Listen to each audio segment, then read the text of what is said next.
Bien. Vamos a... ¿Qué te llamó la atención? Ahora tengo que ver. Voy a solo para tomar algo más por acá.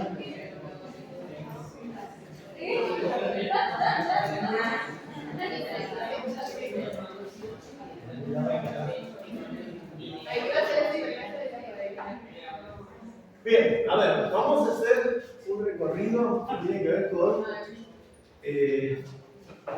ustedes ya vieron algunos textos, vieron el Puerto de Venecia de Thomas Mann, y vieron que en los años 20 vamos al otro autor de la constelación de la familia Mann, que es Klaus Mann.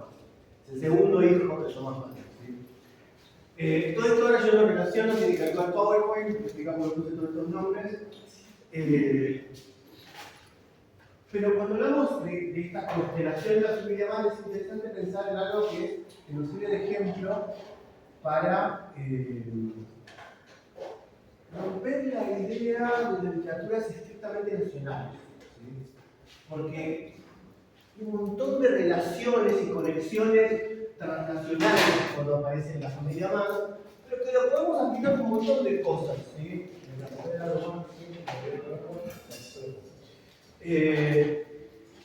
Digo, yo otra vez les decía, además, para empezar la familia Mann, la podemos ver asociada a esas familias que tienen que ver con la historia del país, por ejemplo, ¿no? Y habíamos pensado en los Lugones en Argentina, ¿no? Pensando en las tres generaciones de los Lugones y los efectos sobre nuestra historia, ¿no? Lugones padre con todas sus contradicciones y sus ideologías políticas complejas, el suicidio, etc. El hijo, que fue uno de los que desarrolló un tipo de picana eléctrica, fue un comisario, policía, y la nieta que terminó desaparecida y torturada, no vivir bueno. O para pensar un caso, digo, eso tiene que ver con la historia de Argentina y sus contradicciones, como los Ocampos, por ejemplo, ¿no? Pensar la familia Ocampos. Pero familias de alta, de élite, además, por supuesto, ¿no? Los Mann son una familia intelectual muy importante para la historia alemana del siglo XX, digo como que podría servir como, así como para trazar un mapa de todo lo que va pasando con Alemania y todas sus contradicciones durante este siglo. ¿Sí? Yo me puedo porque no tiene muchos datos, pero lo que se mueve, que va de la mano con otro, ¿no? Esta es la familia Mann. La familia Mann clásica es esta estructura que está acá. Thomas Mann, que ustedes leyeron, premio Nobel, que se casa con Katia Pringsheim. Tiene 6 hijos: Erika, Klaus, Golo, Mónica, Michael y Elizabeth. Tienen los hijos medio como de a pares. ¿Sí? A diferencia de edad, más también, como van de a dos siempre. El hijo que nos interesa es Michael, va a tener un hijo llamado Friedrich. ¿Sí? Ahora, Thomas tiene un hermano llamado Heinrich, que ustedes no leyeron, pero podríamos haber leído en bastante de monografía, la novela que se conoce como El Ángel Azul, aunque el título original es otro, pero tiene que ver con el éxito de la película, es una novela más conocida, pero la única. Carla y 2 hermanas, que son Carla y Julia. Acá tenemos una foto de la que está Katia, la madre, Thomas y los hijos hasta ese momento. ¿Sí?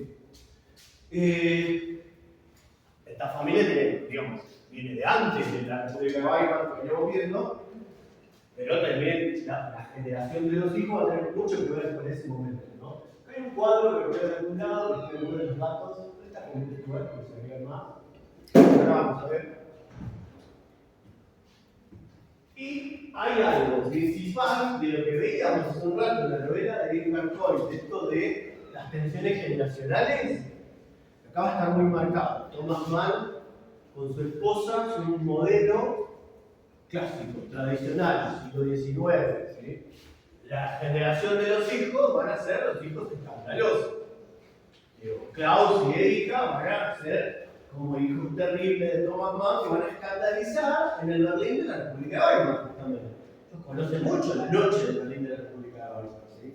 Esto que venimos pensando en la clase. El contexto específico es este, ¿sí? Pensemos, por ejemplo, creo que igual está acá, vamos a recorrer todo el... Bueno, un detalle más. Todos los que tienen apellido mal acá escriben. Hay como una pulsión escritural que todos escriben una autobiografía, un diario, un texto, novela. Theo Mann escribió 3 autobiografías, por ejemplo. Hay como un exceso de escritura en toda la familia o de figuras asociadas al intelectual. Un historiador súper importante en Alemania, una periodista y una actriz súper importante, un músico y profesor de literatura alemana, también un intelectual muy importante. Bueno, la historia de Mónica es más trágica, pero eso es como una familia de escritores, ¿sí? Ahora, hay otro detalle que tiene que ver con esta familia, que es la cuestión de la homosexualidad de Thomas Mann. Ahora vamos a retomar un ratito. Supongo que algo vieron los prácticos, pero vamos a retomar un poco más. A mí me interesa que pensemos en lo conectado que está todo esto. Fíjense, quiero que lo dejen para la primera vez que lo sabemos, Magnus Hirschfeld, hemos hablado de Magnus Hirschfeld, hemos hablado del Instituto, a continuación, la película ya la vimos, pero del Instituto de Investigación Sexual de Berlín, ¿se acuerdan? El Instituto de Investigación Sexual de Berlín casi da una conferencia de Kaufmann. Digo, Kaufmann y Hirschfeld eran, se conocían. Digo, quiero decir que no eran personas lejanas, se publicaron en medios mutuos. ¿Sí? Estamos en la misma época, ¿sí? Esto tiene que ver con ese momento. Acá podemos conectar a Klaus con el Instituto de Hirschfeld, ¿sí? Me irá más cosas. Quiero pasar el PowerPoint primero y después conecto todo.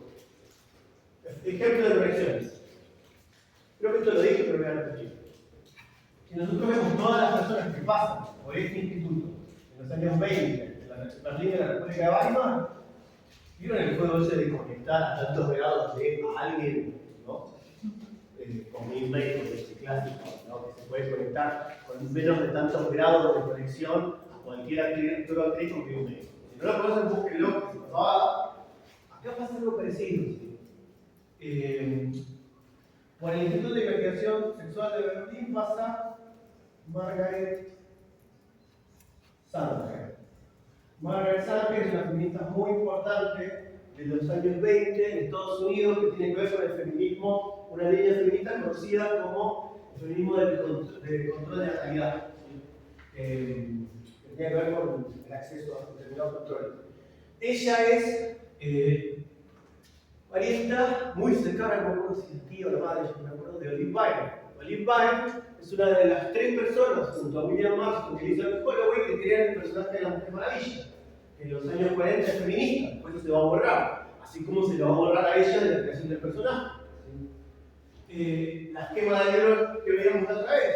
Cuando se queman libros de la República de Weimar, cuando nace queman libros, queman el archivo de investigación sexual de Berlín, queman la obra de Irmgard Cohen y la de Klaus Mann. Quiero decir, hay que aclarar lo que se está quemando, porque sí, hay un montón de autores clásicos por distintas razones se los queman. Pero se está quemando los avances de literatura que hoy leemos como feministas, por ejemplo, ¿no? Digo, no es cualquier cosa. Sí. ¿Klaus Mann fue quien casi dio la charla o fue Thomas?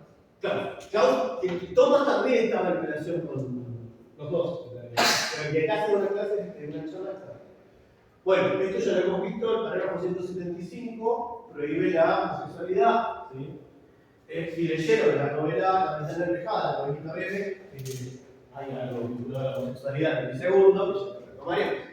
Hace un rato hablábamos del párrafo 218, que prohíbe el aborto, que es mencionado en la novela de Irmgard Cohen. Heinrich Mann, primer caso. Thomas Mann va a ser muy famoso, es considerado un autor muy importante en la literatura alemana, un Nobel, elegido perfecto, una obra perfecta, etcétera, etcétera. Pero vamos a hacer foco en otros. ¿Sí? Heinrich es un autor muy exitoso también en su época, que durante el tiempo queda cuando Thomas Mann gana el Nobel y a posteriori de su muerte queda más opacado, pero es un autor muy importante, con un compromiso político muy fuerte, que no tuvo Thomas Mann en sus obras literarias. ¿Sí? Las obras literarias de Heinrich son más políticas, ¿no? Ahora, ambos van a ser como figuras que son como modelos diferentes. ¿Sí? Thomas Mann es más perfeccionista, va a ser un gran autor literario, pero es más reprimido, pero más para él, tiene una familia tradicional. Heinrich es todo lo contrario, es como más sensual. Supuestamente el funeral de Heinrich Mann fue toda la comunidad de la zona roja, no me acuerdo por dónde fue que enterraron, pero era tipo, todas las trabajadoras sexuales fueron al funeral, y cosas. A ver, mucho de lo que después tiene que ver con anecdótico y el rumor, ¿sí? Pero bueno, ¿de qué diríamos si no era el chiste? Entonces, a ver, tenemos, como lo veíamos en Edgar Cohen, y lo vamos a ver en Klausmann, una generación que está chocando con la generación anterior. Esta es una generación que no quiere casarse. Lo veíamos hace un rato. Una generación que no piensa de la misma forma las estructuras familiares. ¿No? Kafka escribe en la época de Carta al Padre. De vuelta, esto tiene que ver con la época de la Carta de Kafka. Está muy bien escrita, es eso, pero no es un texto que hace síntesis de lo que le pasaba a esa generación con la generación anterior. Hay un montón de cosas que me llevan en clases. Acá vamos a tener otro temita, que es ese Heinrich con Nelly Kreger. Nelly Kreger fue una de las novias de Heinrich. Esta es otra, esta es Inés Schmidt. Ya las puse acá arriba. Heinrich sale con varias, tiene muchas novias. Muchas de sus novias son actrices. ¿Qué van a hacer? Actriz, en esta época eran medio actriz, ¿no? Quiero decir, siempre a Nelly se le ha acusado de puta, por ejemplo, ¿no? ¿Por qué puse el caso de Inés Schmidt, alias Nena? Me decía la nena, porque era argentina. Siempre va a haber que en esta historia aparece una argentina volada sin saber por qué, ¿no? Bueno, ahí tenemos a la novia argentina de Heinrich Mann, cuando rompe con ella, termina con otras, y la gran pareja de su vida termina siendo Nelly Kreger. A Nelly se la pinta como puta, problemática, jodida, etc. Pero esa imagen de ella empezó a ser un poco cambiada en los últimos años, porque también se dice hasta cuándo fue tergiversada la imagen de Nelly, por ejemplo, por Tomás y Katy. Digamos, los villanos de nuestro esquema van a ser Tomás y Katy, aunque no son tan villanos, digamos, pero bueno, alguien tenemos que poner como villanos. Nadie es bueno ni malo. Pero bueno, mucho de esto va a aparecer de lo que le pasa a Heinrich en la novela del Ángel Azul. Thomas Mann va a ser otro modelo. Pero fíjense, Thomas Mann se va a casar con Katia Peninsheim y va a tener 6 hijos. Es como una familia establecida, mucho más rígida que las relaciones que construye Heinrich Mann. ¿Sí? Bueno, yo le puse todo el listado de novias de Heinrich, claro. Ahora, Carla y Heinrich. Carla va a ser como la oveja negra de la familia. Quería actuar. En todas estas estructuras familiares va a haber fantasmas de incesto. ¿Sí? Se dice que había una relación entre Heinrich y Carla. Todo esto es rumor, nada de esto podemos decir así. ¿Sí? Julia va a seguir, también va a ser bastante rechazada, como que las dos hermanas quedan mucho más opacadas. ¿Sí? Vamos a tener además, ahora voy a saltar aquí tenemos a Thomas, un poquito de Thomas. Thomas va a ser un autor al que le van a temer terriblemente los hijos, porque Thomas va a vivir para la escritura. Entonces, los hijos le van a ver una figura bastante terrífica. Esta es Erika, la hija mayor. Klaus es el hijo menor de este par. Esta es la esposa, Katia Peninsheim. Se supone que Thomas, una anécdota medio falsa, que se enamoró de Katia cuando la vio disfrazada de Pierrot. Pierrot es un tipo de traje de payaso. Este es Golo Mann, historiador. Esta es Elizabeth Mann, la menor de toda la familia. No, la menor es mujer, porque mi hija es la menor. ¿Quién? No, no, no, mire.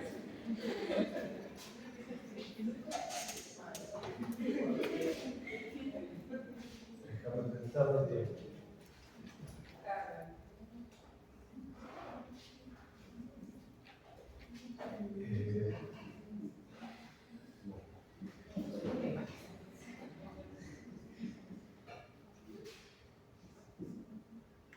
¿Quién más? Bueno, algún otro más de haber pasado.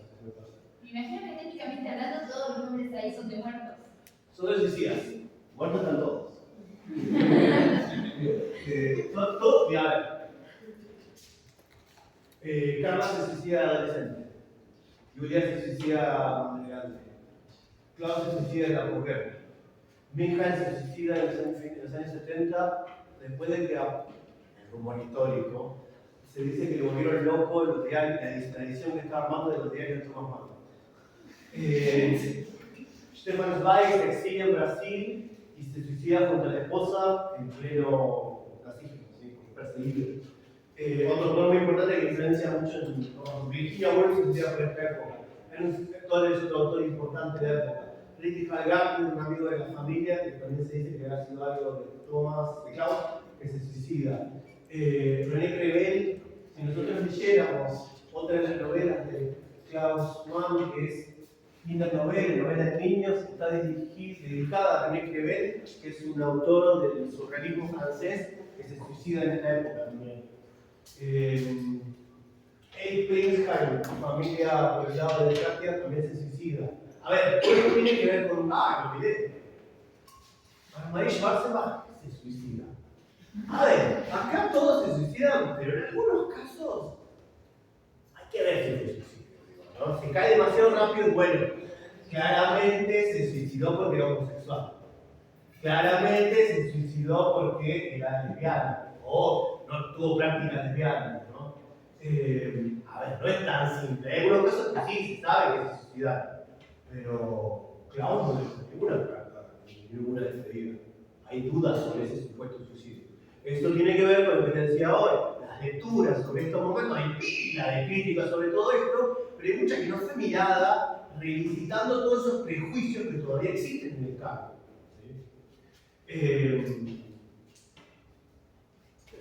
Bueno, suicidios hay un montón, porque tiene que ver con la época, tiene que ver con la llegada de la Segunda Guerra Mundial, tiene que ver con pensar, esto es lo que decíamos hace un rato de la escritura, con pensar el fin del mundo que se viene. La Segunda Guerra Mundial implicó un volcán, algo que se llama el volcán de la novela, que hizo erupción y terminó con todo. Digo, ¿qué pasa si sabemos que se viene el fin del mundo? Y va a haber, sí, seguramente, ¿no?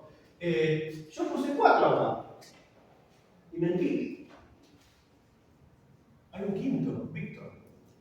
Pero ¿qué pasa? En la mayoría de las líneas que hablan de la familia Mann, como tenemos que construir la leyenda negra de la familia Mann, también se tergiversa un poco. Bueno, tiene que ser pares, varón mujer, 4, 6, ¿no? Y como 2 mujeres suicidas, 2 hijos suicidas, como todo posterior, y te vuelven a uno, Víctor, que escribe una autobiografía que se llamaba Éramos 5.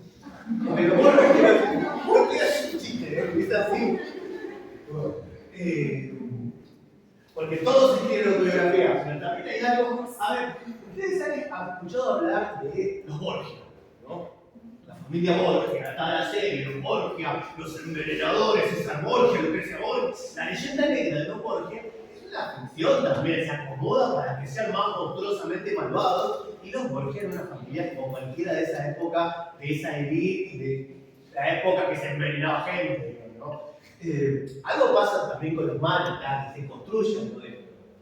Nosotros tenemos a 2 hermanos mayores, Erika y Klaus, que vamos a hacer como dibujo acá. Voy a hacer un corazoncito. Bueno, no parece un corazoncito, parece un corazoncito.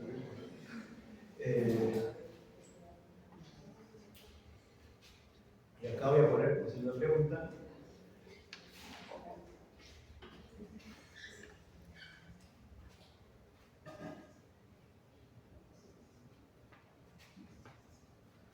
sí, pues mire, sigo, a ver cómo va acá.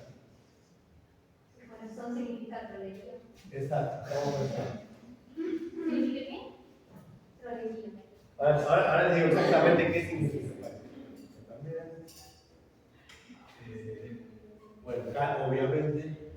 Bueno, ¿por qué puse un corazoncito? Pues son todos los que tuvieron prácticas homosexuales en vida, o se identifican como homosexuales o bisexuales. Cuando puse signo de pregunta, porque lo sabemos, pero hay algunas sospechas. ¿Sí? También algo de la sexualidad tiene que ver con esto. Ay, bueno, todos también, ¿no? Ah, y me faltó algo. ¿Por qué? A ver, acá estamos en el terreno del chisme. Se supone, según, hay una serie de artículos de Pedro Blas Matamor, Blas Matamor fue integrante del Frente de Liberación Homosexual de Argentina, se sigue en España, termina escribiendo crítica cultural y mucho sobre cuestiones de literatura alemana y una serie de artículos sobre los diarios de la familia Mann. En estos diarios analiza varias cosas. En uno de los diarios de Thomas se supone que cuenta que, primero, Katia sabía de la represión de la homosexualidad de Thomas, ¿no? Y como que ella era parte de esa ecuación familiar, porque quería construir el gran autor de literatura alemana, y que ella le cuenta que había tenido un momento de experimentación adolescente con la chica, ¿no? Además, es una historia para molestar. Ahora, los dos hijos mayores, que no tienen la misma edad, pero se hacen pasar por gemelos, ¿sí? Van a ser homosexuales. Golo también. Anne-Marie Schwarzenbach va a tener ahí un flirteo con Erika. Anne-Marie Schwarzenbach va a ser autora suiza, amiga de esta estructura familiar. Acá tenemos a alguien más que puse Pamela, que ahí está. ¿Quién va a ser Pamela Bedekin? La hija de Bedekin. Volvemos, ¿se acuerdan de Bedekin? Volvimos, ¿no? Ahora, Pamela va a ser una actriz de la época y Cadidia va a ser la otra hermana de Bedekin, ¿sí? A esta no le ponemos. Erika y Pamela van a ser amantes. Y Klaus va a ser amante de Gustav Gründgens. Que en esta foto tenemos a Erika, Klaus, Pamela. Ana Pamela. Esta es la famosa foto de los cuatro juntos, pero no en el teatro, ha sido un texto de Klaus Mann que existió en los años 20, y son parte de como un grupo de la bohemia de Berlín de los años 20, escandaloso, porque es como el hijo de Thomas Mann haciendo monstruosidades, saliendo del closet de sus novelas, cogiéndose medio mundo, los dos vistiéndose, haciéndose pasar por viviendo del nombre del padre, pero ella vistiéndose con ropa de varón, él con actitudes que exhiben la homosexualidad en esa sociedad, ¿no? Con cosas como interesantes. Ahora, Erika se va a comprometer con Gustav Gründgens. Y Pamela, y Klaus con Pamela. Es cruzado. Es cruzado en joda, quiero decir, pero termina siendo. No, digo, el matrimonio con Gustav nunca se consuma y Klaus porque no gusta. ¿No? Ahora, fíjense, acá hay otro detalle. Cuando Erika y Klaus, por ejemplo, se exilian, Gustav y Pamela quedan en Alemania. Y Gustav triunfa en Alemania como actor. Llega a ser director de un teatro súper importante, tiene mucho éxito en Alemania durante el nazismo y después del nazismo. A él se lo denuncia la novela de Fichte, por ejemplo. Las novelas de Klaus Mann tienen un procedimiento autobiográfico, todas. Lo hace explícito. Todas las novelas podemos hacer el paralelismo de quiénes son. En Mephisto aparece Pamela Bedekin, aparece Gustav Gründgens y un poco la novela los denuncia como ustedes triunfaron porque no está toda esta gente. ¿No? Hay una cosa ahí que queda. Eso genera un problema, que es Gustav, el heredero de Gustav, que no era el hijo, sino que él adopta un amante que tenía, que termina siendo el heredero, es el hijo adoptivo, pero es el heredero al mismo tiempo. Y Gustav inicia un proceso judicial contra la novela como difamatorio, por lo que durante mucho tiempo Klaus queda asociado a eso y no se lo publica. En la posguerra por haberse metido con alguien importante que además no quedó manchado oficialmente por el nazismo. No, a ver, no durante y después tampoco. No era explícito, pero era bastante obvio que el heredero no era el hijo. No, pero digo, por esto de que Klaus se tuvo que exiliar. No, Y él no, digo, capaz. no, pero no tenía, digo, lo que hace Klaus es mucho más fuerte porque él no es que sale del closet, directamente nunca estuvo en un closet, ¿no? En este momento. Gustav sí, obviamente, Gustav sí vivía más para la apariencia, digamos, me parece, en ese sentido, ¿no? También lo escribió, fue actor, este es Gustav, y se la escribió sobre esa foto famosa. Tenemos a Marie Schwarzenbach, que fue amiga de este grupo, acá. Voy a hacer conexión. Mirá, ¿por qué fui acá a Rubén? Tengo Carson McCullers. ¿La conoces a Carson McCullers? No. Sí, no, ¿quién la conoce? Hijo del corazón. Porque es un casado, ¿sabes qué? Esa. ¿Y qué más sabe Carson McCullers? ¿Has leído el libro? Tenía, no creo qué enfermedad tenía, el tipo de discapacidad y demás. Carson McCullers le dedica una de sus novelas más importantes a Marie Schwarzenbach. Porque la amaba a Marie Schwarzenbach, pero Schwarzenbach le daba mucho. No fue una muy correspondido. Pero acá podemos empezar a conectar también con otros espacios. ¿Sí? Hace un rato alguien justo me hablaba de Patrick Susskind. Y metí acá.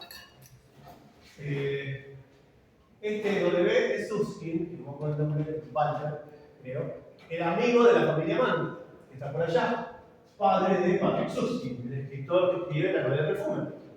Como para ver que estamos como en un caldo de cultivo vinculado a la cuestión cultural, ¿no? ¿Cómo? Una novela alemana que es muy exitosa, que tuvo una adaptación cinematográfica, una serie. Es linda. Muy linda para leer. Se consigue un montón. A Marie Schwarzenbach la vamos a ver después, pero a Marie Schwarzenbach va a morir joven y va a ser una escritora suiza vinculada a este momento, pero de vuelta.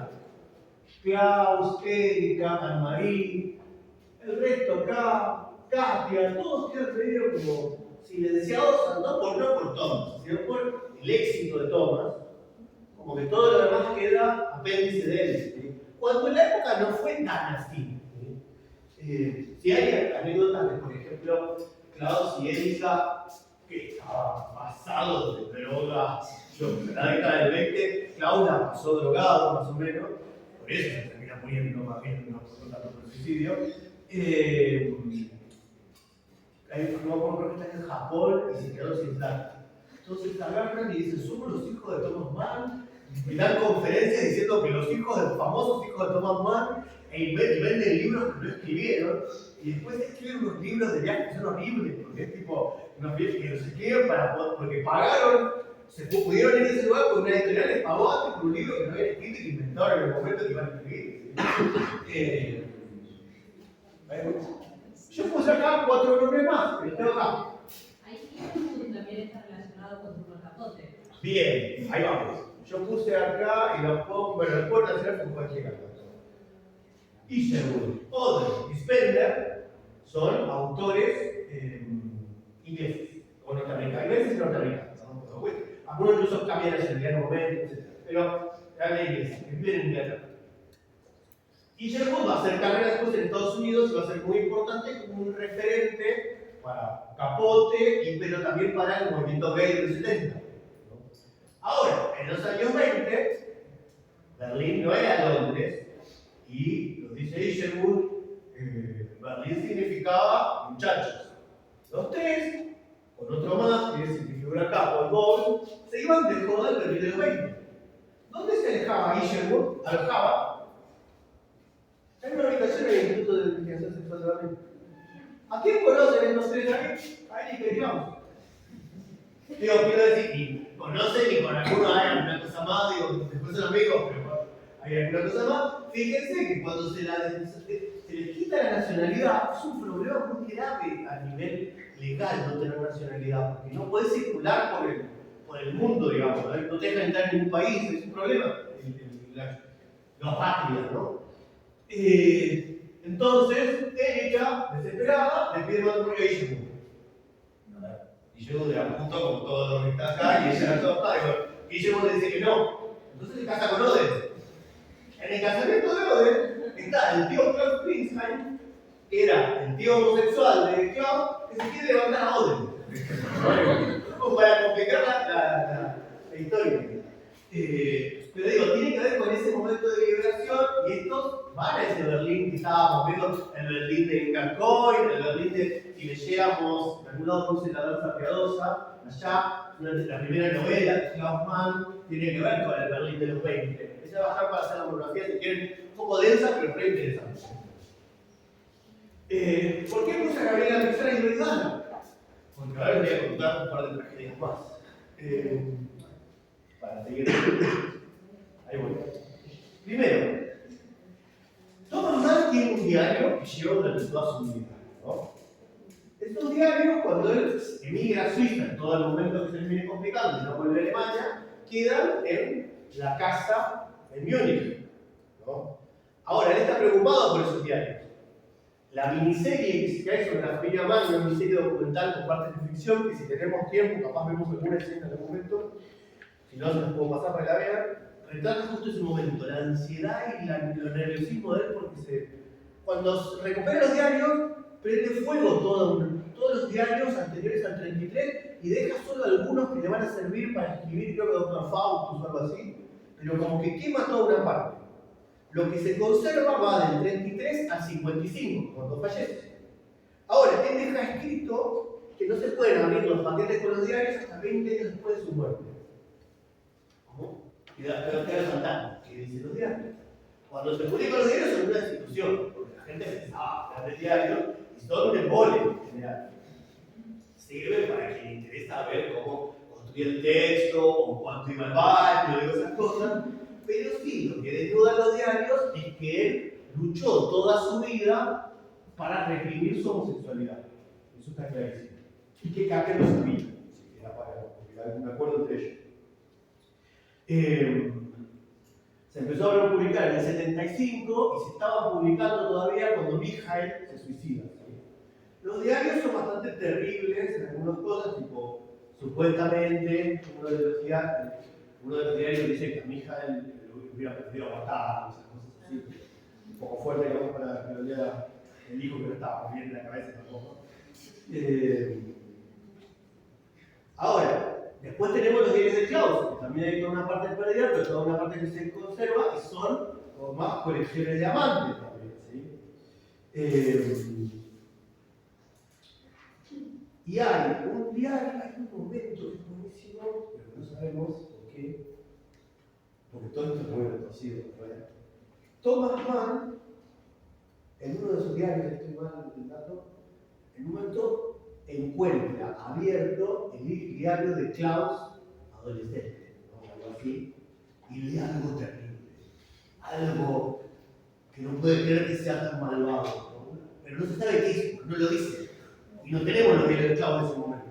Así que queda ¿quién leyó los diarios de Klaus que hablaba de Klaus como el mal, ¿no? Ahora, después, ahí, a partir de algunos datos que tiran algunos artículos, dicen que, por ejemplo, Eric y Klaus contra sabían que el padre reprimió su homosexualidad y que hay algunos extractos de cosas de algún fragmento de Thomas Mann bastante terrible de cómo mira al hijo, y hay algún otro fragmento de Klaus diciendo que notaba lo que le pasaba al padre y tipo se paseaba desnudo a propósito. Uno más perverso que el otro. Pero bueno, miren, esto es lo de Thomas, dice, fascinado por Klaus, terriblemente guapo en el baño, me parece muy natural enamorarme de mi hijo. Bueno, a ver, después está bien contrario, no le respecto a Katia, agradecimiento a Katia porque no se siente lo más mínimo confundida o contrariada en su amor cuando no provoca el deseo en mí y cuando la acostarme con ella no estoy en disposición de generar placer en ella. Es decir, esto tiene que ver con algo del momento de escritura. ¿Por qué fui a Loredana? Para ver dónde está. Porque Loredana tiene que ver con Mónica. Pobrecita Mónica. La historia de Mónica es como medio terrible. Mónica, acá la tenemos. Bueno, emigra a Inglaterra, se casa con uno, etc. Cuando estaba viajando a Canadá, el barco en el que viaja es torpedeado por un submarino nazi, un barco que llevaba niños. ¿No? Ella se salva, pero muere el marido y mueren 200, casi todas. Es una de las pocas sobrevivientes. Y queda medio, vos ves los documentales cuando habla y quedó medio preocupado. Ella, aparentemente, en esta suma de datos, que esto hace años que me pasaron, cuando vamos a las cartas de Gabriela Mistral y Doris Dana, que eran amantes de Gabriela Mistral, la poeta chilena, habla Doris Dana de una tal IBM. ¿Sí? Esa tal IBM como que se peleaba, acá era una más celosa toxicidad al palo, ¿no? Entonces parece que habría habido ahí algo entre estas dos. Parece, no sabemos, el rumor histórico, ¿no? Pero bueno, nos interesa, porque también desnuda mucho de lo que no se dice a veces. Sí, condenar a alguien, ¿no? Esta, ¿ves? Mónica, no quedó bien.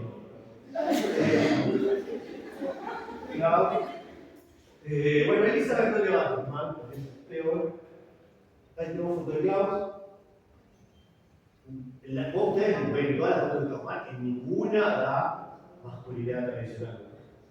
Klaus y Erika. Y vamos a la frase. Sí, vamos a la frase. Una frase sobre Klaus. Ahora voy a terminar de explicar el cuadro, pero vamos a la frase de Klaus. No termino de explicar el cuadro. ¿Quién me falta? Conexiones. Miren, antes de ir a la frase. René Crevel, yo lo puse acá porque fue amante de Klaus Mann. Y a él se le dedica Kindernovela, ¿no? Yo puse a Thomas Curtis porque también fue amante de Klaus Mann y a él le dedica la novela de Mi segundo de Baviera. René Crevel fue poeta surrealista francés. Se suicida ante la Segunda Guerra Mundial. El suicidio aparece en la segunda autobiografía de Klaus Mann mencionada. Y también aparece el suicidio de René Crevel en las memorias de María Teresa León, Memoria de la Melancolía. Librazo. Yo se lo recomiendo, libro de memoria. ¿Quién es María Teresa León? Autora española, escritora española, olvidada por mujer muchas veces, aunque ella se lee un poco más, esposa de Rafael Alberti. ¿Dónde se conoció toda esta gente? En el Congreso de Escritores Comunistas en Moscú. Ahí también estuvo Klaus Mann. Klaus Mann, cuando viaja a España, porque fue corresponsal por la Guerra Civil y la Guerra Civil Española, se aloja en la casa de María Teresa León y Rafael Alberti. Ellos, cuando se exilian de España, se alojan en la casa de René Crevel. Un detalle igual interesante es que hay que ver cuál es la versión real, yo no lo tengo. En la memoria de María Teresa León se suicida de una forma, en la memoria de Klaus Mann de otra.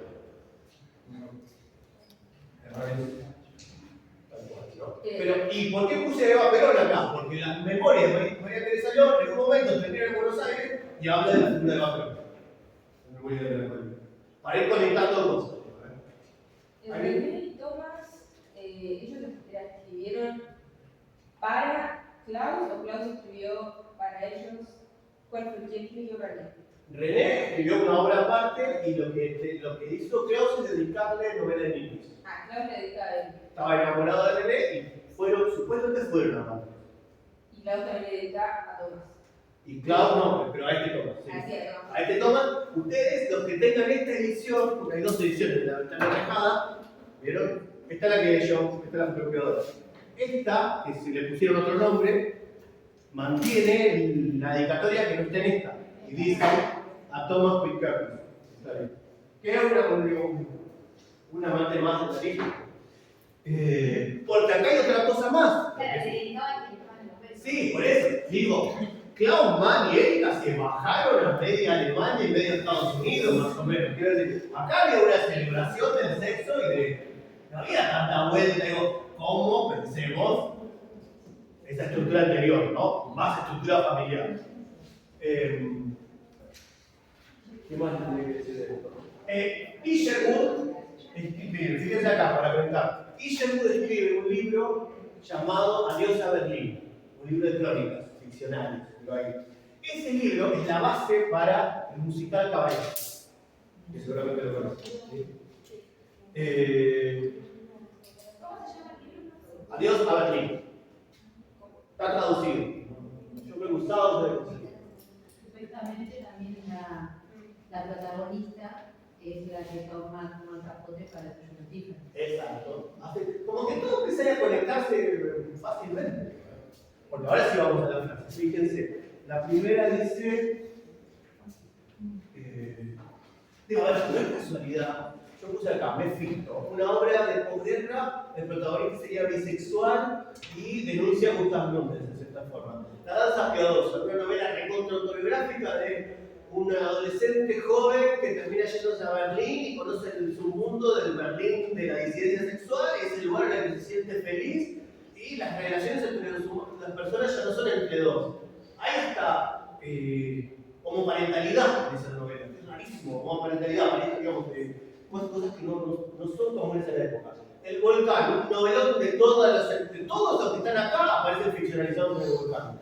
Novela de niños, una novela que el protagonista es Benet Greve.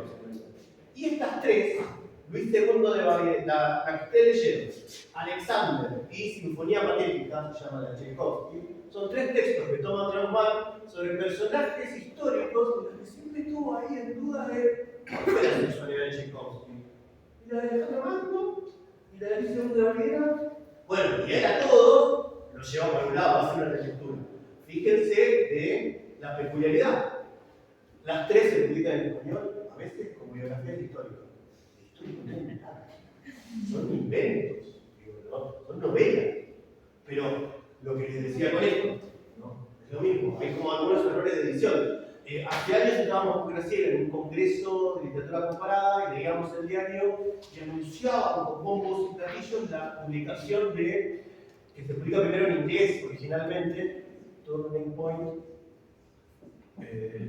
Vendepunkt, que es la última autobiografía de Trautmann. Primera vez traducida al español, en el 2000 y pico. Edición completa, no sé qué. Nos miramos con Graciela y nos quedamos mirados porque hacía unos meses y Graciela me había regalado a mí, porque yo quería trabajar con Trautmann, un libro que ella tenía, que había estado en la casa familiar desde el año 30 y pico, la edición del año 30 y pico, que era la autobiografía de Trautmann, publicada en Argentina en la década del 40. O el 39, un año después, un poco después de que se publica en inglés, se lo había traducido en español en Argentina. Hay un silencio que tenía que ver con el silencio de las trayectorias editoriales en lugares que no sean centrales. Digo, todo lo que es edición argentina de los 70, no existe registro en un montón de espacios. No solo por esto, yo no pienso en función de traducciones, pero era muy llamativo que celebraran la primera gran traducción de este libro. Había una, existe. Lo mismo pasa con las publicaciones que hay acá editadas en Argentina, dice Brugger, que yo les hablaba la otra vez.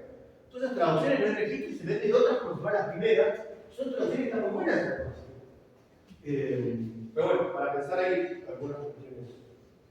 Bueno, ya les dije qué pasó con la polemónica. Mijail, bueno, se va a suicidar, pobrecito también. También lo vimos. Vamos a las frases. ¿Qué me dicen ahora? 4 menos 5. ¿Cuánto? 4 menos 5. 4 por 5. Esta es de un crítico estadounidense que dice: la visión de Trautmann de la homosexualidad se encuentra marcada por la soledad y la alienación, y su ficción está caracterizada por una melancólica falta de esperanza. ¿Ustedes leyeron La Gran Tejada? Sí. ¿Decían esta frase? Bueno, ¿verdad?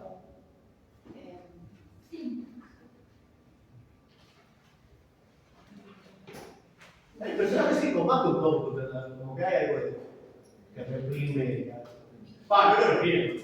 Antes no, pero en ese momento parecían bastante solos. Si leyéramos a otras, te dirían que no, me parece. Porque si leemos Kinder Novelle, termina con la madre viuda porque está embarazada, contenta porque está embarazada, y no sabe que está embarazada, la escuela está embarazada. El volcán termina con el protagonista que llega un ángel en una nube y se lo lleva a vivir por un mundo de esperanzado, el ángel de esperanza, unos delirios medio surrealistas. Pero como que a mí me parece que acá confunden algunas cuestiones. Una cosa es lo que ocurre en el libro de Trautmann, y otra cosa es lo que puede haber pasado en su vida. Aparte, capaz lo podemos negar justamente con Sí, pero no en su vida o en Claro. la iglesia. Vamos a otra. La siguiente es de un crítico literario de esos que podemos olvidar, pero era importante, como una oportunidad. Era homosexual, era adicto, era el hijo de Thomas Mann, golpeado por partida triple. Bueno, a ver. Ahí ya se denotan ciertos prejuicios, ¿no? En algunas cosas que dicen. Porque las dos primeras, o la primera sobre todo, lo tiene como que golpeado, ¿no? Porque además hay algo que yo creo que se confunde, que no parecía haber tenido demasiado problema con su homosexualidad. Sí habrá tenido problemas para relacionarse, habrá tenido problemas por la familia de la que venía, problemas por que se drogó toda la vida, se entraba y salía de clínicas de rehabilitación y de psiquiátricos, como Manuel Schwarzenegger también, digo. Pero hay como una confusión, digo, ¿se acuerdan cuando veíamos la película Anders and the Under que proponía la idea de ojo? La homosexualidad no es la enfermedad de la sociedad, es lo que está enfermo, ¿no? Bueno, acá hay algo que a veces como que enseguida se intenta marcar la homosexualidad como algo que patología, porque era homosexual y la vida difícil de los homosexuales sufrió un montón. Habría que ver de dónde lo medimos, porque si lo medimos en cuanto a, no sé, vida sexual y placer sexual, normal, vivió un poco, pero se la pasó en joda también, ¿no? ¿Este es un crítico de la época? Es un crítico de los 80, 90 ya, alemán, un señor crítico alemán. Pero durante mucho tiempo a Kaufman se lo leyó simplemente como hijo de Thomas y como un traumadito por su sexualidad y la droga. Digo, pero hay como una vuelta, porque digo, o sea, estamos hablando como de un Berlín cultural como súper interesante y súper abierto, y de pronto estos críticos que vienen después. Porque la vuelta es que lo que decíamos hace un rato con la Coin. La posguerra no es el Berlín de los 20. ¿No? Más allá de que hay continuidades y todo esto va a volver. ¿Cuándo se recupera a Kaufman? Después de los 70, después del movimiento gay alemán. La crítica gay alemana lo recupera. Hoy en día es un autor que aparece. Acá en hay una referencia, aparece mucho en algunos contextos. Pero no pertenece, digamos, después ahora, por ejemplo, no pertenece como al mismo canon que el padre. No. Yo creo que no sé, pero me parece que al menos en las historias de literatura más tradicionales es raro que aparezca. Hasta hoy, las más nuevas puede llegar a aparecer. Hay crítica hoy en día sobre Kaufman, pero en las historias de literatura todavía no aparece y en las materias de alemán en Argentina nunca se dio. Solo lo vimos nosotros, los escritores. Porque además hay algunas cosas que me parecen fascinantes de las primeras. Yo lo de todo eso un poco a Thomas, pero Thomas tampoco era el diablo. Esta es de Thomas, pero vamos a otra que después se relaciona con esto. Mi relación con él era difícil y no exenta de sentimientos de culpa, pues mi propia existencia le ha hecho sombra de entrada. Era igual uno más malo que el otro, se odiaban. Por momentos se amaban, por momentos se odiaban, pero Thomas hacía cosas medio. La anécdota que cuenta que él les lee una parte de, creo que es Dr. Faustus, una novela de Thomas Mann, porque él leía las novelas de toda la familia, eso está, antes de las publicar, está documentado en el ministerio que decía antes. Creo que hay una parte que les lee la descripción de la muerte del niño en el Dr. Faustus, que es como una descripción terrible, recruenta, y el personaje está inspirado y se recontranota en su nieto. Es como que se está leyendo la familia la descripción de la muerte del nieto que tiene ahí, ¿no? A ver, después hay cosas que también es una época complicada, digo, pero Thomas Mann junto con Einstein son como referentes de quién se puede exiliar en Estados Unidos. Bajaban línea quién sí, quién no. Llegaba mal con uno de estos, chao, digo, ¿no? Pensando en toda la gente que estaba en Europa y intentando escapar, que muchas no lograban llegar a Estados Unidos. Después se van a ir a Estados Unidos porque persecuciones por la guerra. Sigo leyendo. Le guardo cierto rencor por haberle hecho eso a su madre. Ha sido malcriado por esa capacidad de ella y mía de comprenderlo todo. La situación sigue siendo peligrosa. Mis dos hermanas se suicidaron, esto después de un intento de suicidio. Y hay enclavado muchos de sus antepasados. Lleva la pulsión dentro, fomentada por todas las circunstancias existentes. Salvo por unos padres en quienes siempre puede confiar, pero de los cuales, claro está, no quiere depender.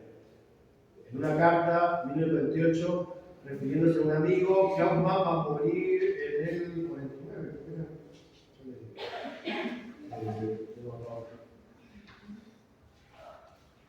Sí, Klaus Mann muere en el 49.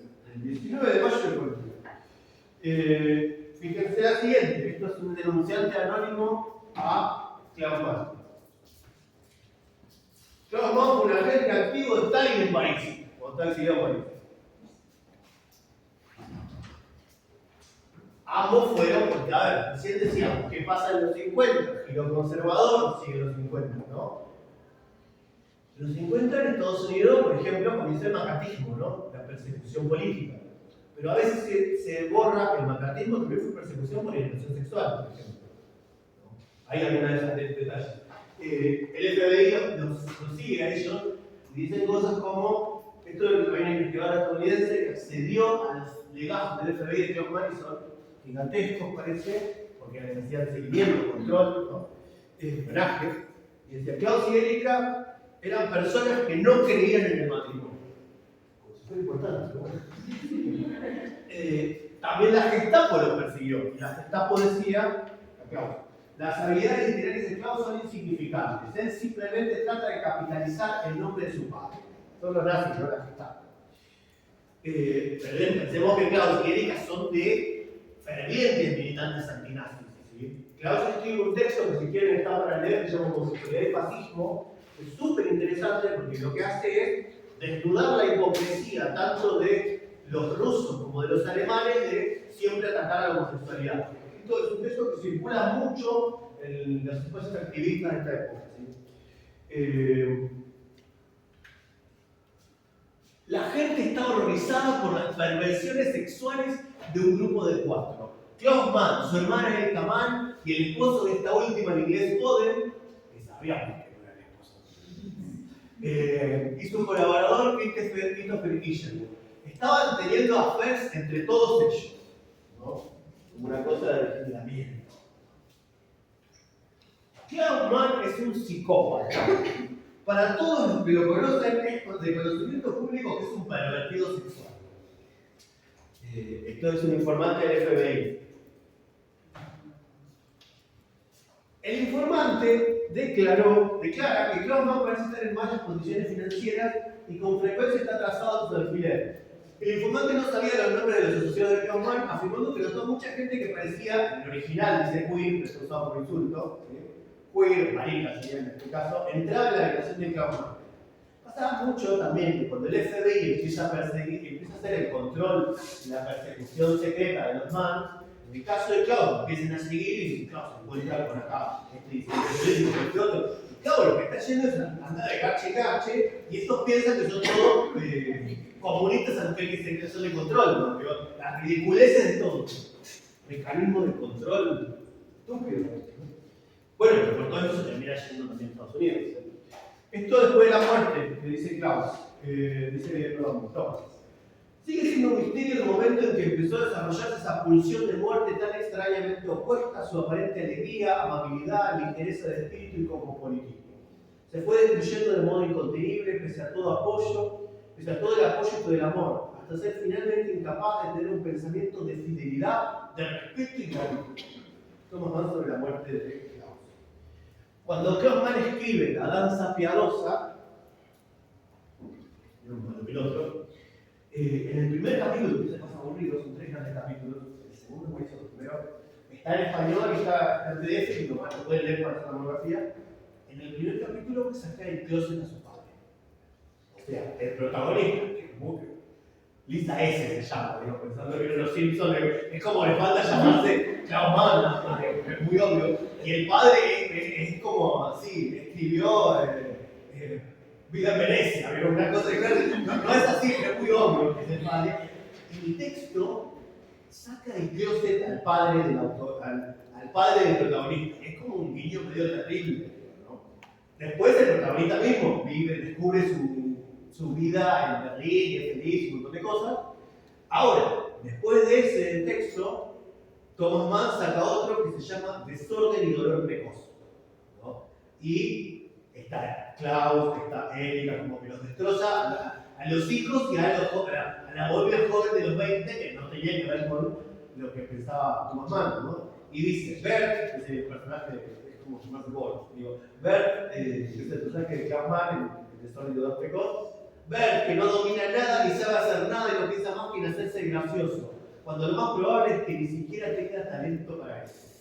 Bert era el personaje inspirado en Klaus Mann. No, porque se dialogaba con la literatura. Dialogaba con la literatura, se respondía uno de los...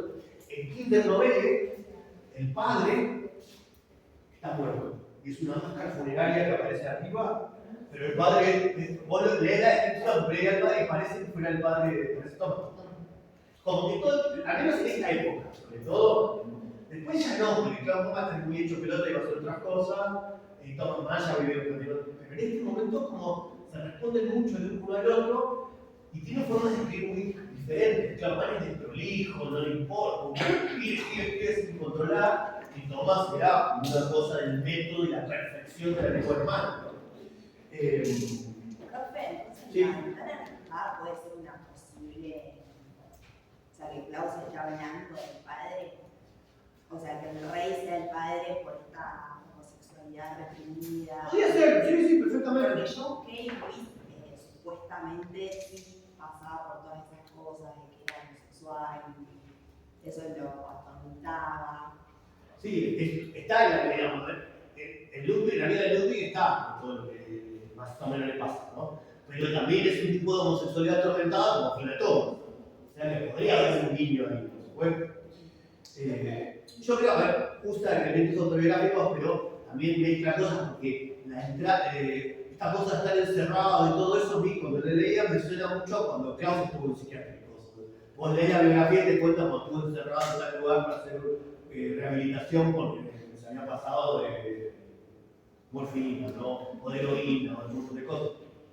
Me quedé pensando en una de las diapositivas anteriores, lo que escribió Thomas sobre, después de que murió Klaus, que decía que había tenido amor y confesiones, qué sé yo, y en los textos, no se ve eso, porque lo que vemos es que tenían bastantes problemas. A mí no me dan mucho. No sé, yo te digo lo que es. Digo, a mí me pasa que los textos de Thomas a mí me gustan, pero son textos muy fríos también. No es algo que se nota. Igual también como que el amor para los hijos y la infancia, qué sé yo, como que no existía. No, es otra cosa. Sí, bueno. No era ni idea de familia. Digo, también tiene, para mí, digo acá, tiene que ver con el choque de tipos de estructura familiar, ¿no? Digo, una cosa muy siglo XIX, el padre, pensemos lo de Gilbert recién, Katia Mann no tiene nada que ver con Gilbert. Digo, Katia fue la mujer que sacrificó su vida para que le vaya bien al marido cuidando a los hijos. Y a los hijos habían estado callados para que no moleste al gran padre. Digo. Una cosa muy patriarcal, muy de estructura familiar clásica, frente a estos otros que vivían más tipo un grupo de amigos enfrentándose, y era otro, por eso están todos varios unos con otros acá. Era otro el vínculo que establecían. ¿No? A mí me parece que es interesante pensar en este momento, porque hay mucho de experimentación con los vínculos que se cortan, digo, y que aparecen en los textos literarios. Yo creo que donde sí hay afecto es en esas líneas. En las otras veo. Las narraciones que yo he visto en que los personajes de Klaus hablan sobre familia biológica, no parece. Con la madre, no. El padre no. Y en los de Tomás, los que yo he leído también son bastante fríos en general. Hay algo de perfección y frialdad. Que no son malos, lo que digo. No le da la importancia, y tampoco es que Thomas Mann era un villano y Klaus Mann era un héroe. No es eso, son como momentos distintos y hay que pensar. Thomas firmó el documento para la derogación del 175 que llevó adelante Hirschfeld. Digo, no era más. Después sí, en otro texto dijo que la homosexualidad era una perversión, que como que son contradictorios y tienen que ver con también la evolución de su pensamiento en este momento, ¿no? Yo tengo una frase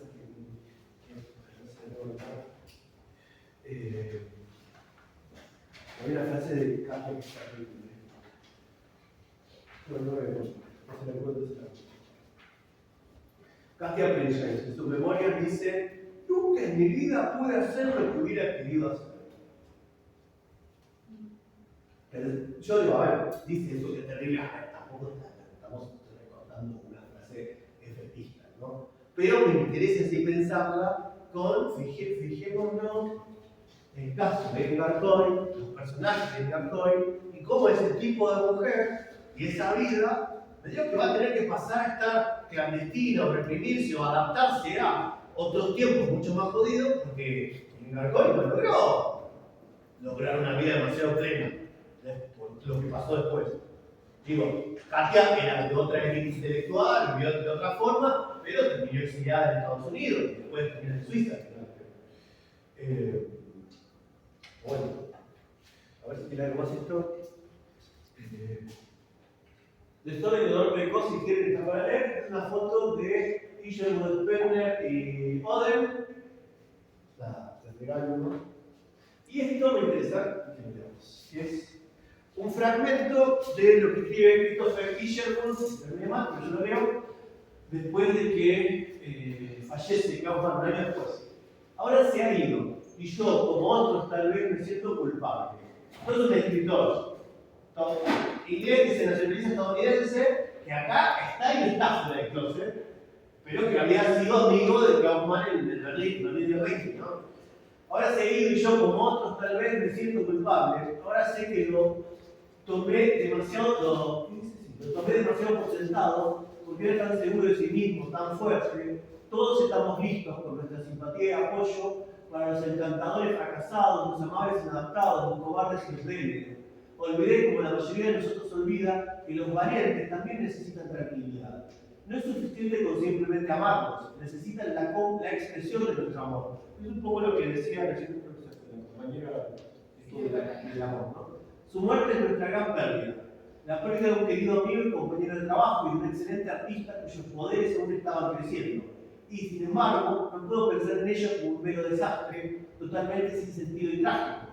Klaus luchó y trabajó tan duro, logró tanto y inspiró a tanta gente con su ejemplo. En 40 años había sufrido y experimentado lo suficiente para una larga vida. No es de extrañar que se cansara por completo.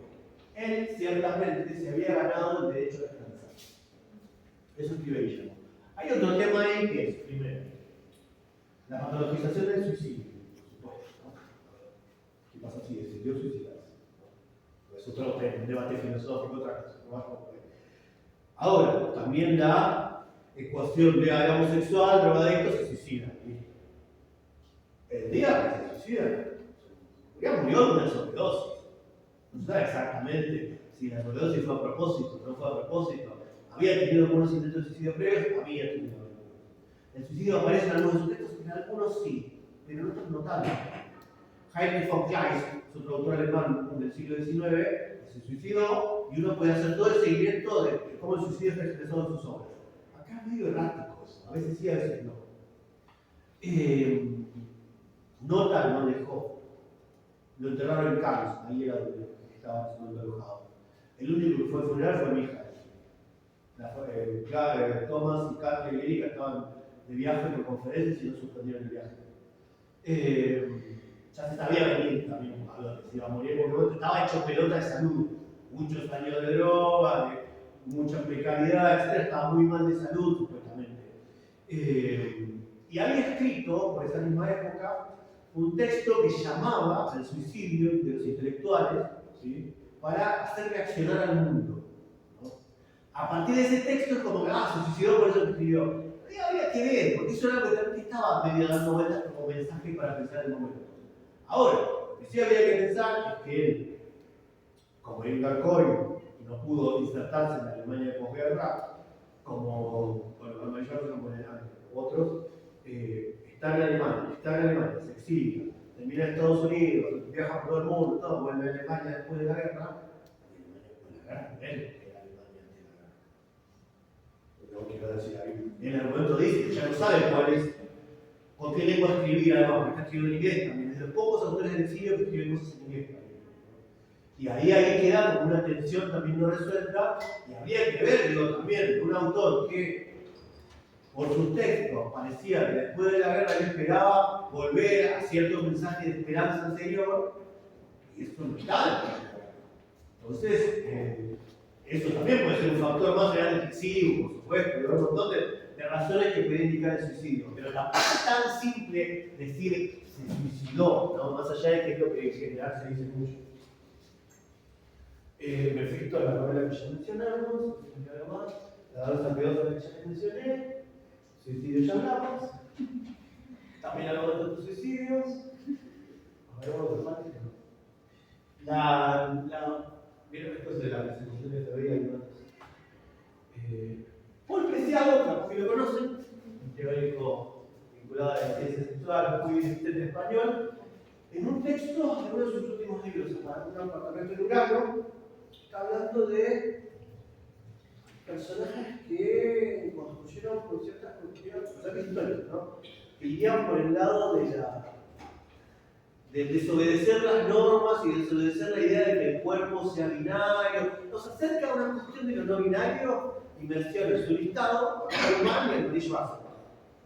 Y si vemos sus representaciones literarias o visuales o lo que nos queda, y hay algo de juego con que no son ni varones ni mujeres. En los textos de Joan Mann, él habla, el Burro, la danza piadosa, de que esas generaciones ya no son varones ni mujeres.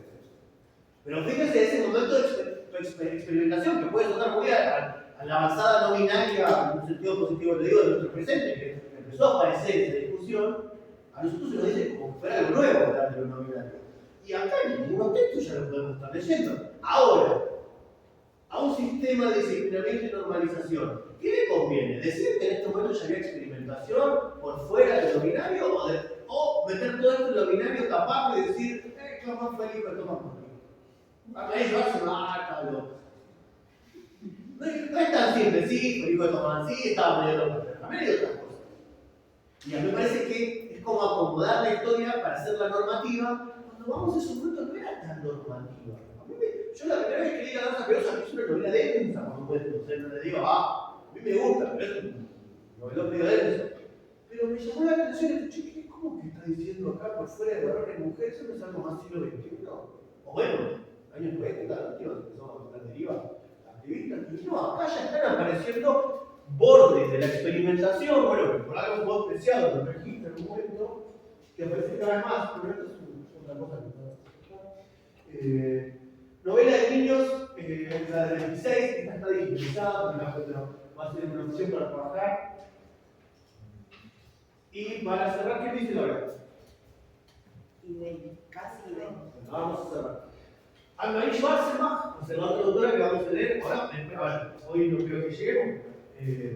La próxima vamos a meternos con La ventana enrejada o La muerte del cisne, según la versión que tengan. Y lo vamos a leer en diálogo con Anne-Marie Schwarzenbach. Pero una mujer, y yo voy a sumar a todo esto algunos datos específicos de la vida de Anne-Marie Schwarzenbach. Y capaz que nos hablas un ratito de alguna cosa de Schwarzenbach. Y acá tenemos una foto de Anne-Marie. Esta es Anne-Marie con Erika. A ver, ¿no es linda la foto? Sí. Digo, así justo en siempre hablamos del afecto, hablamos del amor, que vos lo habías dicho ya. Algo del amor que hiciste la pregunta justo. Y hay algunos textos que han ido comentar que me parecen más. Digo, la carta de la nota de Guillermo está mucho más cargada de amor de amistad, tampoco era de los parejas en ese momento, que los otros textos. Está bien, yo recorté, pero bueno, no los otros textos que hablan después de su muerte. Esta foto es hermosa. Profe, en los diarios de Thomas Mann, ¿qué representación hay de Klaus y su homosexualidad? ¿Es algo que Thomas veía, se daba cuenta? Sí, pero no habla demasiado del. No habla. A ver, hay menciones al hijo, a los escándalos, estas cosas que aparecen acá son de cartas, ¿no? El diario. Hay una en el diario, pero en general habla más de sí mismo. Los diarios son como el ego de Klaus y los de Thomas. Pero él, toma como un. No toma homosexual posición. reprimido, No toma posición respecto a la homosexualidad del hijo. Claro, no se enorgullece de alguna forma. Tampoco es repulsivo, es una cosa como. No se dice nada, pero no hay una cosa, bueno, yo no pude vivir, pero mi hijo sí. No. Tampoco hay una condena, pero sí hay como contradicción entre algunos momentos que condenó, que generan la homosexualidad, y otros que no. Como que no hay una. Me parece que da la sensación de que no quiere ni hablar del tema por las dudas, porque es como un tema que pensemos ahí, un canon conservador que va a querer mantener a Thomas Mann en el canon normativo, va a decir, hizo lo que quería hacer, sublimó su homosexualidad en la literatura. hay que ver hasta dónde subimos, que justo quema los diarios en los que podría haber hablado de un par de supuestos amantes que tuvo. Pero está esta cosa de él nunca concretó su homosexualidad, supuestamente. No sé, en realidad no es que no sabe, no hay datos biográficos para saber, en base a toda esta búsqueda, que tampoco aporta mucho después, si pasó o no.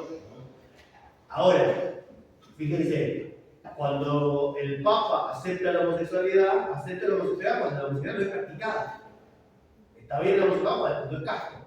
La represión de la homosexualidad sí está bien para esos paradigmas conservadores. El otro, que es otro tipo de descontrol, como que se pasa de todo. Desde otros cánones normativos dicen, no, pero sufrió porque no pudo tener una pareja. También se construye otra forma de normalizar. No sé si sufrió por eso, no sabemos por qué sufrió.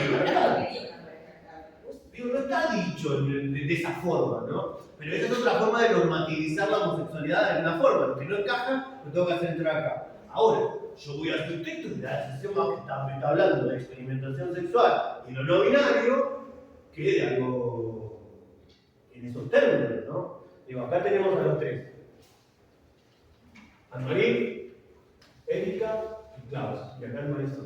Busquen, como tarea para la próxima, fotos de Anne-Marie. Fíjense lo hermosas que son las fotos de Anne-Marie. Y yo acá puse a Greta Garbo. No olvídate. ¿Qué puse a Greta Garbo? Pensando esto de la madre. Greta Garbo, una actriz muy famosa de la época sueca, tuvo relaciones con mujeres en esa época, que se supone que tuvo un amorío con Marlene Dietrich, la famosa actriz de la época alemana. En la autobiografía de Klaus Mann dice está en una fiesta en Estados Unidos, se encuentra con Greta Garbo y la ve y dice: Greta Garbo debe ser la única mujer de la que me podría haber enamorado alguna vez, algo así, pero con una construcción muy de Greta Garbo como diva homosexual, ícono. Y por eso la puse acá, pero porque conecta. Cuando nosotros vamos al diario de Klaus Mann, a la autobiografía de esa época, como que de golpe está en Hollywood y conecta con un montón de personalidades literarias y culturales de Estados Unidos. Lo mismo voy pasando cada vez que viajo. Cuando está en Japón, justo hay una puesta de Despertar de Primavera. Y él habla sobre Despertar de Primavera. Uno de los autores que Klaus Mann menciona para pensar su propia producción, su literatura, etc., va a ser Farber. Para conectar acá, digo, Klaus no es expresionista, tampoco entraría en toda la nueva objetividad. Algunos de sus textos sí, otros no, pero fíjense que sus contactos son más con literatura francesa. Yo acá no puse, podría haber puesto Jean Cocteau, un autor francés de la época, y Maurice Sartre, de otro lado, pero que también estuvieron ahí en esta misma época. Uno lee la autobiografía y tipo, está en la casa del NTV y abre la puerta y aparece uno que es conocido, ¿no? Como que hay muchos nombres para hacer redes en estos textos y estamos ante una constelación familiar que todos escribieron textos autobiográficos. Imagínense todo lo que hay para ir conectando. Y parece chisme, y sí es chisme, pero al mismo tiempo es repensar cómo los vínculos construyen redes también, redes afectivas, redes políticas y redes culturales. ¿No? A mí eso me parece súper interesante y es uno de, cuando pensamos, no sé, en la literatura comparada, los estudios comparados, y esto es material para trabajar eso, porque es súper interesante. Profe, ¿hay algo de Frank Berekin en relación a él de Pamela? Acá a Pamela y Cadidia está. No, porque está muerto ya, me muere antes. Lo que hay es, porque acá lo dije, Cadidia se exilia y la hermana no, entonces escribe, el hijo de ella escribe una biografía muy famosa de las hijas de Berekin, no está traducida, y no me acuerdo quién de acá escribe también un libro medio contra Pamela. Pamela quedó, como hubo peleas entre las hijas de Berekin. ¿Una pregunta? Sí. Algo que me quedó muy colgado. Esto que decíamos de que los diarios, en las biografías y todo, se la pasan medio como, o que discuten a través de sus textos literarios, Klaus con Thomas. Si hay como reflexiones sobre su quehacer literario, ¿no? O sea, esto que decimos de que no solamente estaban enfrentados o que eran muy símil o que había como un rechazo a la forma de vivir del otro, sino también a la forma de escribir. Pienso en esto que vos decías de que Klaus quizás era como mucho más, no prolífico, pero bueno, desordenado quizás. Si había como una defensa de eso respecto de la forma de escribir de su padre, si había discusiones Me parece, literarias. donde yo leí, me parece que de parte de Klaus no. Si hay crítica de algunos de la época, crítica de la época, a Klaus medio como que le marca acá en la página tal, se confundió decía habitación 11 y puso habitación 12 en otro capítulo, ¿no?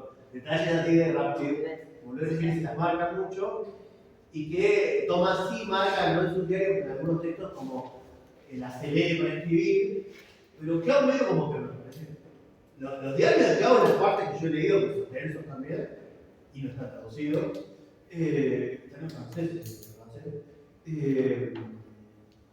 lo que hay es una cosa, transcripción de todo el día, pero como una cosa que esta persona estaba drogada.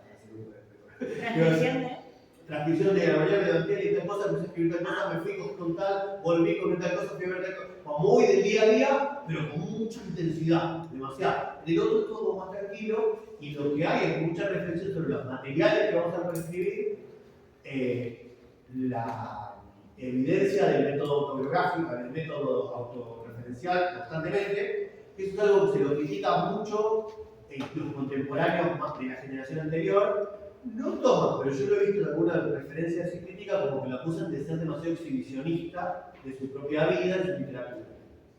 Como que hay una cosa de literatura y vida que medio que no se puede separar en la obra de Klaus.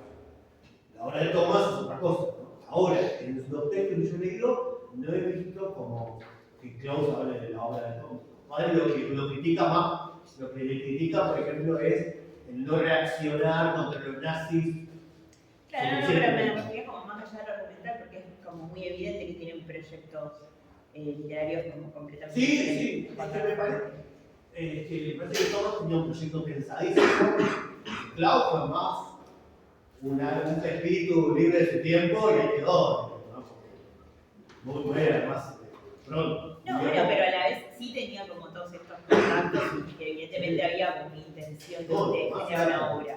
Terminaba una, escribió, una cosa que hablaba, escribió como contando las páginas, había una nota, hablaba de 9.000 páginas, mucho.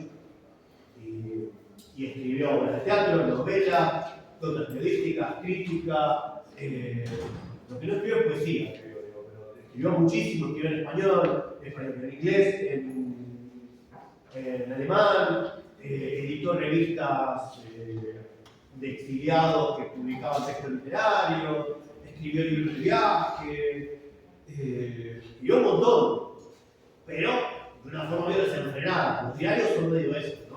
Ahora, no hay sí reflexión, lo que yo he leído, no lo leíste, sí reflexión sobre las obras, pero no se preocupa demasiado por las obras del padre. Creo que me parece que ese también uno de sus problemas, porque siempre fue visto a la sombra del padre, entonces como que no quería hablar del padre respecto de eso, sí de otras cosas como siempre se le critica al principio una reacción tardía a Thomas Mann para ver si todavía podía seguir siendo editado. No reacciona que es una antinazi. Eso te iba a preguntar, si Klaus es editado en ese momento, o sea, a la parte que escribe tanto, si es editado. Es editado, pero no es un bestseller tampoco. Es alguien que publica por el hijo de Castilón. ¿No? Lo antes pasó bastante. ¿Vivía de la literatura? No, vivía del padre. O sea, sí vivía de la literatura. A ver, no, vivía de deudas. Lo que hay en un texto que la cantidad de deudas que tenían, porque iban dejando deudas por lugares, el argumento que están juntos, Klaus y Erika, y el padre tenía que estar ahí pagando las deudas. Y cuando el padre ganó el premio Nobel, se salvó toda la familia. Después también un montón de problemas económicos y como pide ayuda y no sé si no ayudan, pero está ahí. No. Sí, a ver, vivió un poco de un montón de cosas que tienen que ver con venir de una familia elite, no la mega elite, tampoco era una familia clase media.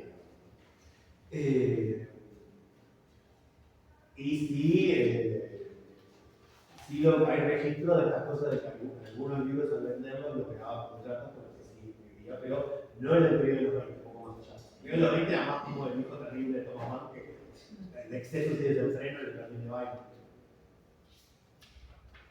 ¿Más preguntas? Se volvieron muchos, perdón, que al final del curso. ¿Qué me dice ahora? Bien. ¿Alguna pregunta? ¿Qué para la próxima qué? La próxima hacemos vender el mercado y ver a una mujer. ¿No? Los dos ahí en diálogo. Igual yo voy a tirar un dato más de Schwarzman. También lo de Marzo más, un montón de cosas turbulentas. Ya contaremos. Tenemos práctico Y la semana que viene tiene práctico. Porque está laboratorio. Igual, tiene. Tiempo. Sí. Thomas Mann, con esto cierro, la llamaba a Erich Schwarzenbach el ángel devastado. Se ponían apodos. Ellos eran contemporáneos o Anne-Marie tenía más bien la edad de los hijos.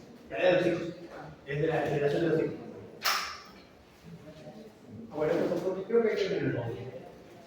Bueno, si no hay preguntas, nos vemos la semana que viene y seguimos con esos dos textos. Recuerden leer lo que mandé, explicación de cómo va a ser el parcial, y presten atención a las recomendaciones que puse, y cualquier duda tráiganla para la semana que viene y les empezamos. Gracias, chicos. Pasaste la lista.